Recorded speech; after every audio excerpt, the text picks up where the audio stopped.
Hello students, welcome to another video of Catchy Chemistry. इस video में हम लोग जो डिस्कस करने जा रहे हैं वो है इक्विवेलेंट वेट के बारे में। ये जो वीडियो है ये पूरा इक्विवेलेंट वेट के डिटर्मिनेशन के ऊपर होगा और ये वीडियो में इक्विवेलेंट वेट डिटर्मिनेशन का जितना भी फॉर्मूला है वो मैं बता दूंगा। इसके बाद एक सेपरेट वीडियो आएगा जिसमें मैं इक्विवेलेंट वेट को कैसे कैलकुलेट करोगे ये सब फॉर्मूला से उसका न्यूमेरिकल भी करा दूंगा। तो ये वीडियो अच्छे से देखना। बहुत सारा स्टूडेंट जो है इक्विवेलेंट वेट क्या होता है और कैसे इसको डिटरमाइन किया जाता है ये नहीं जानते हैं, तो अच्छे से ये वीडियो देख लेना। चैनल में अगर नए हो तो जल्दी से सब्सक्राइब कर लो, 1000 सब्सक्राइब पर पहुंचा दो ताकि मुझे मोटिवेशन मिलता रहे। तो इक्विवेलेंट वेट एक्चुअली क्या है? इक्विवेलेंट वेट जो है तुम्हारा कहाँ पर लगेगा, बहुत सारा केमिकल इक्वेशन का जो कैलकुलेशन होगा उसमें लगेगा। जैसे कि फिजिकल केमिस्ट्री में बेसिकली ये फिजिकल केमिस्ट्री का पार्ट है।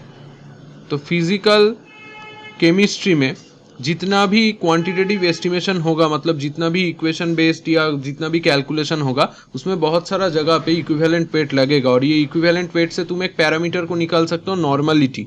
एक्चुअली क्या कर सकते हो, नॉर्मलिटी को निकाल सकते हो, जो बहुत सारा कॉम्पिटिटिव एग्जाम में पूछा जाता है कि नॉर्मलिटी एक्चुअली होता क्या है। जैसे कि मोलारिटी हो गया, वैसे ही नॉर्मलिटी इसको भी पूछा जाता है। तो एक्चुअली इक्विवेलेंट वेट क्या होता है इसको जानना बहुत जरूरी है। और इक्विवेलेंट वेट किसका पार्ट है? फिजिकल केमिस्ट्री का कैलकुलेशन का पार्ट है। जैसे कि इससे नॉर्मलिटी को डिनोट किया जाता है, नॉर्मलिटी को इससे निकाल सकते हो। कैसे निकालोगे उसका नॉर्मलिटी का भी सेपरेट वीडियो मैं बना दूंगा। तो इस वीडियो में इक्विवेलेंट वेट क्या होता है ये हम लोग डिस्कस करेंगे और उसका कितना मेथड होता है फाइंड आउट करने का इक्विवेलेंट वेट को, वो भी डिस्कस कर लेंगे। तो एक्चुअली इक्विवेलेंट वेट होता क्या है? Equivalent wait is the weight of an element, कोई भी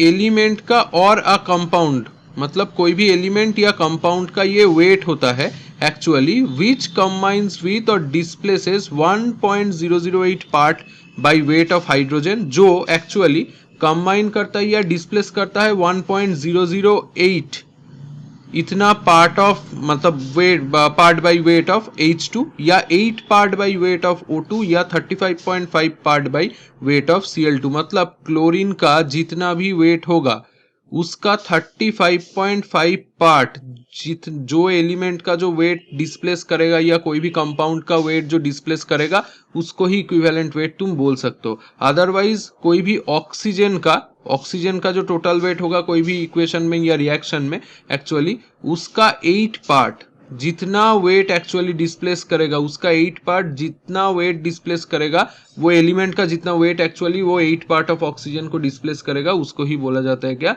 इक्विवेलेंट वेट। या हाइड्रोजन के रिस्पेक्ट पे अगर बोलोगे तो हाइड्रोजन का टोटल वेट इक्वेशन में जितना होगा उसका 1.008 पार्ट या 1.008 पोर्शन एलिमेंट का जो वेट एक्चुअली कंबाइन करेगा उसके साथ या डिस्प्लेस करेगा, उसको तुम बोल सकते हो इक्विवेलेंट वेट। तो एक्चुअली इक्विवेलेंट वेट को डिटरमाइन करने के लिए ऑक्सीजन, हाइड्रोजन या क्लोरीन का हेल्प लिया जाता है। कैसे लिया जाता है वो हम लोग देखेंगे। इक्विवेलेंट वेट एक्चुअली एक नंबर होता है, जब उस नंबर को ग्राम में रिप्रेजेंट किया जाता है, मतलब उसका यूनिट जब ग्राम में होता है तब उसको बोला जाता है क्या? Gram equivalent. मतलब अगर इक्विवेलेंट वेट में कोई नॉर्मली इक्विवेलेंट वेट बोले तो उसमें कोई यूनिट नहीं होता, पर अगर ग्राम इक्विवेलेंट बोल दे तो उसमें यूनिट होता है ग्राम। तो जब ग्राम में ही उस इक्विवेलेंट वेट को रिप्रेजेंट किया जाता है उसको बोला जाता है क्या? Gram equivalent. It depends upon the nature of chemical reaction, मतलब ये केमिकल रिएक्शन का नेचर के ऊपर डिपेंड करता है, इन विच सब्सटेंसेस टेक पार्ट। तो जो सब्सटेंस एक्चुअली वो रिएक्शन जो करता है उसका नेचर के ऊपर बहुत अच्छे से ये डिपेंड करता है। अब हम लोग देखेंगे कि मेथड्स क्या क्या है, इक्विवेलेंट वेट को फाइंड आउट करने का मेथड्स क्या क्या है। बहुत सारा टेक्निक है, देख लो अच्छे से। फॉर एसिड्स, पहला जो इक्विवेलेंट वेट डिटर्मिनेशन का प्रोसेस मैं बोल रहा हूँ ये एसिड के बारे में है। अगर कोई भी इक्वेशन में तुम्हारे पास कोई एसिड है और उसका सिर्फ उसका ही इक्विवेलेंट वेट डिटरमाइन करना होगा तब जाके तुम ये फॉर्मूला यूज कर सकते हो। फॉर्मूला क्या है? मॉलिक्यूलर वेट, मतलब MW। मॉलिक्यूलर वेट किसका? मॉलिक्यूलर वेट होगा एसिड का ही, molecular weight of acid actually, divided by प्रोटोसिटी और basicity of that acid. Basicity मतलब क्या? रिप्लेसेबल हाइड्रोजन आयन, मतलब जो H+ आयन है, मतलब जो हाइड्रोजन आयन होगा और वो रिप्लेसेबल अगर जितना होगा उसको ही बोला जाता है क्या? प्रोटोसिटी या बेसिसिटी ऑफ एसिड। जैसे कि यहाँ पर एग्जांपल बेसिसिटी के बारे में तुमने क्लास 9 या 10 में ही तो पढ़ा ही होगा बेसिसिटी के बारे में। तो रिप्लेसेबल हाइड्रोजन एटम को बेसिसिटी बोला जाता है। तो जैसे कि एग्जांपल दिया गया है यहाँ पर H3PO4। H3PO4 में यहाँ पर देख सकते हो 3 हाइड्रोजन है। हमेशा ऐसा नहीं होता कि जितना हाइड्रोजन तुम्हें दिख रहा है उतना ही रिप्लेसेबल है, हमेशा ऐसा नहीं होता। जैसे कि H3PO3 ये इसमें अगर तुम देखोगे जितना दिखेगा हाइड्रोजन 3 दिखेगा, पर वो 3 रिप्लेसेबल नहीं है, एक्चुअली 2 रिप्लेसेबल है। तो ऐसे करके तुम्हें जानना पड़ेगा कि उसका बेसिसिटी क्या है। अब उसका H3PO4 में कितना रिप्लेसेबल हाइड्रोजन एटम होता है 3, तो उसका फॉर्मूला क्या हो जाएगा इक्विवेलेंट वेट का, क्योंकि ये एसिड है तो m/3। m मतलब क्या, मॉलिक्यूलर वेट। mw भी बोल सकते हो, m या mw मतलब यहाँ पर मॉलिक्यूलर वेट समझ लेना। तो जैसे यहाँ पर H3PO3 इसका इक्विवेलेंट वेट हो गया m/2, क्योंकि मैंने बोला कि H3PO3 में number of replaceable hydrogen atom 2 होता है, तो उसका बेसिसिटी क्या होता है या प्रोटोसिटी क्या होता है, 2 होता है। जैसे कि यहाँ पर H2SO4 हो गया, यहाँ पर तो क्लियरली दिख रहा है 2 H2 और 2 ही यहाँ पर रिप्लेसेबल है, तो इसका बेसिसिटी 2 है, तो इसीलिए मॉलिक्यूलर वेट H2SO4 का मतलब 98 डिवाइडेड बाई 2 मतलब ये 49 निकलेगा। COOH इंटू 2H2O इसका जो इक्विवेलेंट वेट है ये m/2 ही होगा, क्योंकि इसका भी बेसिसिटी 2 है, क्योंकि यहाँ पर भी रिप्लेसेबल हाइड्रोजन का अमाउंट 2 ही है। H3PO2 इसमें 3 हाइड्रोजन यहाँ पर दिख रहा है, पर इसका बेसिसिटी 1 है, तो इसीलिए इसका मॉलिक्यूलर वेट डिवाइडेड बाई 1 इसका होगा। तो नेक्स्ट एसिड के रेस्पेक्ट में हमने बोल दिया, अब यहाँ पर देखेंगे कि बेस के रेस्पेक्ट पे कैसा होगा। तो बेस का रेस्पेक्ट पे अगर हम लोग देखें कि यहाँ पर इक्विवेलेंट वेट कैसे डिटरमाइन करोगे, इसका फॉर्मूला क्या होगा, वहाँ पर था बेसिसिटी, यहाँ पर होगा एसिडिटी, मतलब molecular weight of base divided by acidity और number of OH minus ion. कितना OH माइनस आयन है, जितना number of OH minus ion होगा उसको ही बेसिसिटी बोला जाता है, उसको ही एसिडिटी बोला जाता है कोई भी बेस का। तो हमेशा बेस का एसिडिटी होता है और एसिड का बेसिसिटी होता है। जैसे कि एग्जांपल यहाँ पर देखो CaOH2, यहाँ पर क्लियरली देख सकते हो कि OH 2 है, तो नंबर मतलब इसका एसिडिटी क्या है, रिप्लेसेबल OH माइनस आयन या number of OH minus ion 2 है, तो मॉलिक्यूलर वेट डिवाइडेड बाई 2 ऐसे करोगे तो निकल जाएगा। AlOH3 ये ट्राई एसिडिक बेस है, तो यहाँ पर OH जो है ये 3 है, तो इसीलिए इक्विवेलेंट वेट डिटरमाइन करने के लिए क्या करोगे, मॉलिक्यूलर वेट डिवाइडेड बाई 3। ऐसे करके तुम इजीली एसिड और बेस के लिए इक्विवेलेंट वेट डिफरेंशिएट कर सकते हो। अब ये जो इंपॉर्टेंट चीज़ है, तुम्हें जो सब्सटेंस दिया जाएगा उसको तुम्हें क्लासीफाई करना होगा कि कैसा कैटेगरी में ये बिलोंग कर रहा है, उसके रेस्पेक्ट पे ही तुम फॉर्मूला जो है चूज करोगे। जैसे कि आयन अगर हो, फॉर आयंस कोई भी अगर तुम्हें कैटायन या एनायन दे दे, जैसे कि Na+ दे दिया, Ca2+ दे दिया, Cl- दे दिया, कोई भी अगर कैटायन या एनायन दे दे, उसका होगा क्या, molecular weight divided by charge on that ion, molecular weight divided by charge on that ion. अब यहाँ पर एक समझने की बात है कि अगर Cl- हुआ तो यहाँ पर -1 नहीं होगा, सिर्फ 1 ही होगा, मतलब इसका मॉड वैल्यू एक्चुअली तुम लोगे। तो यहाँ पर देख लेते हैं कुछ एग्जाम्पल।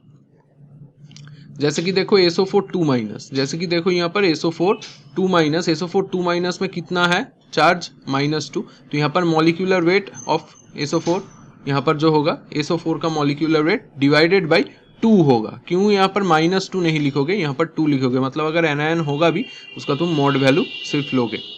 PO4 3- चार्ज कितना है 3- मतलब डिवाइडेड बाई 3 होगा, और उसका मॉलिक्यूलर वेट अगर दे दोगे तो इजीली तुम इक्विवेलेंट वेट निकाल सकते हो। तो कोई भी कैटायन है या कोई भी एनायन है उसका तुम इजीली इक्विवेलेंट वेट डिटरमाइन कर सकते हो, कैसे कि molecular weight of that species divided by उसका जो चार्ज होगा वो। अब अगर पास फॉर कंपाउंड्स क्या होगा, इक्विवेलेंट वेट इक्वल टू क्या होगा, molecular weight of that compound divided by valency of cation और एनायन। कोई भी कैटायन और एनायन का जो वैलेंसी है उसको अगर तुम मॉलिक्यूलर वेट को उससे अगर डिवाइड कर दोगे तो इजीली तुम्हारा जो कंपाउंड है उसका इक्विवेलेंट वेट तुम्हें मिल जाएगा। जैसे कि CaCO3 में Ca जो है ये +2 में होता है, CO3 जो है ये -2 में होता है। तो कोई भी कैटायन या एनायन का कोई भी वैलेंसी तुम ले सकते हो इजीली यहाँ पर। तो मैंने +2 और -2 मतलब 2 ही है, तो यहाँ पर वैलेंसी 2 ले लिया और यहाँ पर मॉलिक्यूलर वेट दे दिया। जैसे कि CaCO3 का मॉलिक्यूलर वेट कितना है 100 डिवाइडेड बाई 2, तो ये निकलेगा 50। तो ऐसे तुम्हारा निकल गया CaCO3 का, क्योंकि ये कंपाउंड है तो इक्विवेलेंट वेट कितना होगा 50।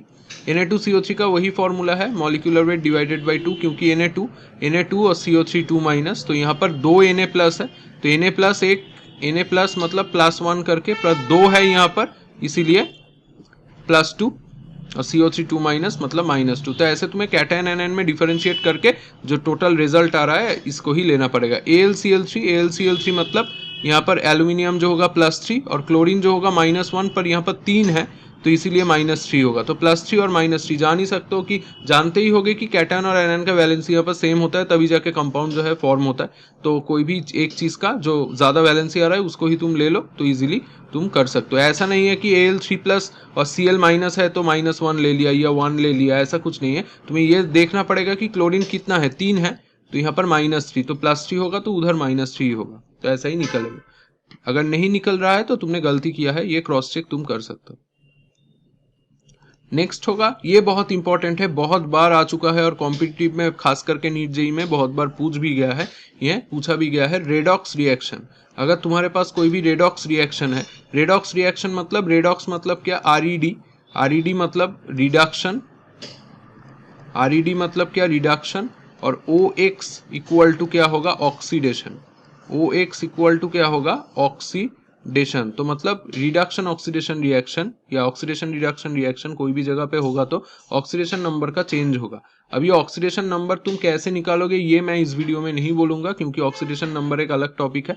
ऑक्सीडेशन नंबर का सेपरेट वीडियो अगर तुमको अगर चाहिए होगा तो ऑक्सीडेशन नंबर का सेपरेट वीडियो कमेंट बॉक्स में लिखना, तो ऑक्सीडेशन नंबर कैसे निकालते हैं कोई भी कंपाउंड का और एक्सेप्शंस क्या होता है वो मैं उसमें डिस्कस कर दूंगा। तो यहाँ पर equivalent weight equal to molecular weight divided by total change in oxidation number. जैसे कि KMnO4 ले लिया, यहाँ पर एसिडिक मीडियम में KMnO4 का ये इक्वेशन होता है, और यहाँ पर जो मैंने 3 इक्वेशन लिख दिया है एसिडिक, बेसिक और न्यूट्रल मीडियम में, ये 3 इक्वेशन अच्छे से याद रखना, क्योंकि ये 3 इक्वेशन पूछा गया है, बहुत बार पूछा गया है कि KMnO4 इन एसिडिक मीडियम क्या होता है, बेसिक मीडियम और न्यूट्रल मीडियम क्या होता है। वहां पर तुम्हें इक्वेशन नहीं दिया हो सकता है, तो तुम्हें ऐसे ही याद करके अच्छे से जाना पड़ेगा। तो KMnO4 का क्या होता है, 2KMnO4 + 3H2SO4 K2SO4 2MnSO4 3H2 और 5 ऑक्सीजन। तो यहाँ पर होता है जो Mn का जो होता है मैंगनीज का, ये जो मैंगनीज का होता है यहाँ पर +7, इधर मैंगनीज हो गया है +2, तो मतलब +7 से +2, तो यहाँ पर चेंज कितना हुआ है 5 का, 5 यूनिट जो है चेंज हुआ है। तो 7 से 2 हुआ है मतलब 5 यूनिट रिड्यूस हो गया है, मतलब 5 यूनिट कम हो चुका है, मतलब यहाँ पर रिडक्शन हुआ है। यहाँ पर क्या हुआ है, रिडक्शन। ऑक्सीडेशन नंबर अगर कम हो जाए रिडक्शन, ज्यादा हो जाए तो ऑक्सीडेशन। तो ऑक्सीडेशन नंबर को हम लोग ON से डिनोट कर सकते हैं। ON अगर ज्यादा हो जाए तो ऑक्सीडेशन, और ON अगर कम हो जाए तो ये रिडक्शन को इंडिकेट करता है, मतलब ये रिडक्शन हुआ है एसिडिक मीडियम में। तो क्या होगा, KMnO4 का जो मॉलिक्यूलर वेट होगा डिवाइडेड बाई 5 यूनिट चेंज हुआ है तो डिवाइडेड बाई 5। बेसिक मीडियम में वही फॉर्मूला यूज करोगे, +7, यहाँ पर से +6 हुआ है मतलब 1 यूनिट चेंज हुआ है तो M/1 होगा। और न्यूट्रल मीडियम में क्या होगा, M/3, क्योंकि +7 से यहाँ पर +4 होगा तो M/3 यहाँ पर हो जाएगा। ऐसे करके तुम इजीली कोई भी रेडॉक्स रिएक्शन है, रेडॉक्स रिएक्शन खास करके यहाँ पर सबसे ज्यादा इंपॉर्टेंट है। अब यहाँ पर तुम्हारे पास कोई भी अगर एसिडिक सॉल्ट है, मतलब कोई भी सॉल्ट है जो एसिडिक है, जो एसिड प्रोड्यूस कर सकता है पानी में देने पर, और जिसमें रिप्लेसेबल हाइड्रोजन एटम है, उसका क्या होगा, molecular weight divided by number of replaceable H atom. Actually तुम इसको बेसिसिटी ही बोल सकते हो, इसको क्या बोल सकते हो, बेसिसिटी ही बोल सकते हो। तो ये एसिड के रिस्पेक्ट पे जो फॉर्मूला था वही सेम यहाँ पर फॉर्मूला है, पर ये सॉल्ट के रिस्पेक्ट पे है वही सेम है।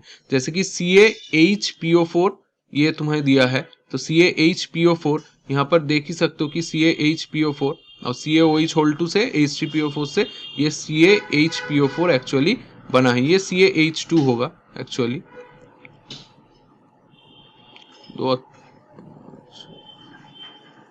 सॉरी, यहाँ पर एक थोड़ा प्रॉब्लम है कि CaHPO4 है तो यहाँ पर थोड़ा गलत लिख दिया है। Equivalent weight equal to M/1 होगा एक्चुअली, कि number of replaceable hydrogen atom यहाँ पर 1 ही है क्योंकि CaHPO4 यहाँ पर है, तो ऐसे करके ये 1 ही होगा, तो M/1 एक्चुअली यहाँ पर होगा। तो कोई भी ऐसा तुम्हारे पास सॉल्ट है, सॉल्ट उतना इंपॉर्टेंट नहीं है, सॉल्ट अगर तुम्हारे पास है तो molecular weight divided by number of replaceable hydrogen atom ऐसे तुम कर सकते हो जैसे तुमने एसिड में किया था। तो एसिड, बेस ऐसा हो गया, आयन हो गया, कोई भी रेडॉक्स इक्वेशन होगा तो ऐसा हो गया। ऐसे करके तुम इजीली कोई भी कंपाउंड है तो कैसे निकालोगे वो भी मैंने बता दिया। अब जो इक्विवेलेंट वेट का डेफिनेशन आता है एक्चुअली कि हाइड्रोजन, क्लोरीन, ऑक्सीजन से कैसे निकालोगे, इसको हम लोग देखेंगे।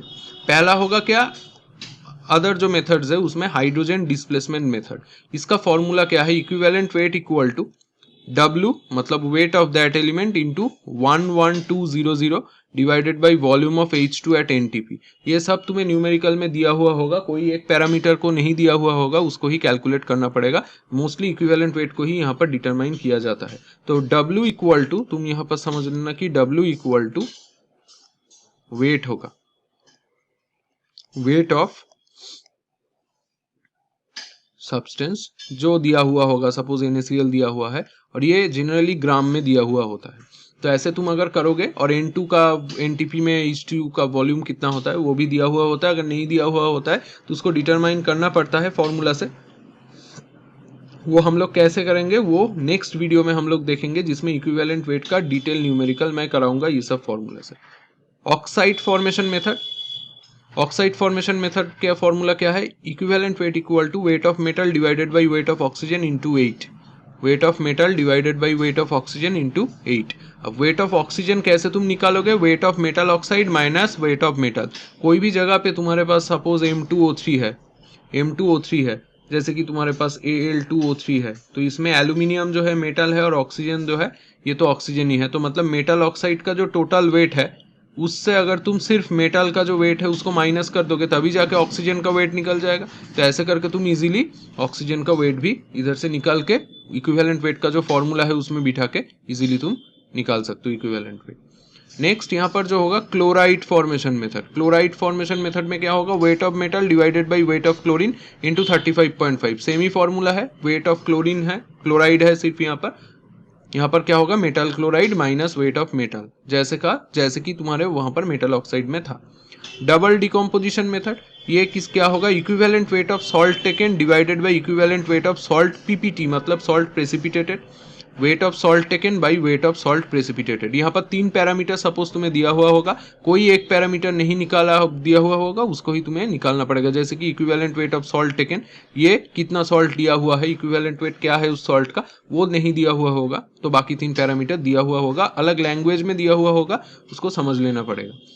और जब भी तुम इक्विवेलेंट वेट का कोई भी न्यूमेरिकल करोगे या कैलकुलेशन करोगे, जो दिया हुआ होगा उसको कैटेगराइज करना पड़ेगा कि कौन सा फॉर्मूला हम लोग यूज करें, क्योंकि इसका बहुत सारा फॉर्मूला होता है। मेटल डिस्प्लेसमेंट मेथड, ये लास्ट होता है, ये E1 by E2 equal to W1 by W2, और इसको एक्चुअली फैराडेज सेकेंड लॉ ये भी बोला जाता है, इसको फैराडे सेकेंड लॉ भी बोला जाता है। क्लास 12 में एक चैप्टर है इलेक्ट्रोकेमिस्ट्री, उसमें इसका मेंशन किया गया है कि equivalent weight of first substance divided by second जो सब्सटेंस है equal to weight of first substance divided by weight of second substance. तो E1 by E2 equal to W1 by W2, 1 equal to initial बोल सकते हो, 2 equal to final बोल सकते हो, final equivalent weight और इनिशियल इक्विवेलेंट वेट। यहाँ पर final weight of any substance divided by initial weight of any substance divided by final weight of any substance. तो ऐसे करके तुमने इक्विवेलेंट वेट का सारा जो फॉर्मूला है मैंने इस वीडियो में अच्छे से बता दिया है। इसके बाहर कोई फॉर्मूला देखने की ज़रूरत नहीं है और उसके बाहर कुछ फॉर्मूला आएगा भी नहीं। तो नेक्स्ट जो वीडियो होगा उसमें मैं इक्विवेलेंट वेट का न्यूमेरिकल सॉल्व कराऊंगा और उसमें देखेंगे कि ये सब फॉर्मूला कैसे यूज़ करके हम लोग इक्विवेलेंट वेट का जो न्यूमेरिकल है उसको सॉल्व कर सकते हैं। तो आई होप आपको ये वीडियो पसंद आया है। अगर पसंद आया है तो लाइक, कमेंट, शेयर और सब्सक्राइब करना मत भूलो। चैनल में नए हो तो जल्दी से सब्सक्राइब कर लो और नोटिफिकेशन बेल को भी ऑन कर लो, क्योंकि रेगुलर वीडियोस आता ही रहता है। तब तक के लिए अलविदा, थैंक्स फॉर वॉचिंग।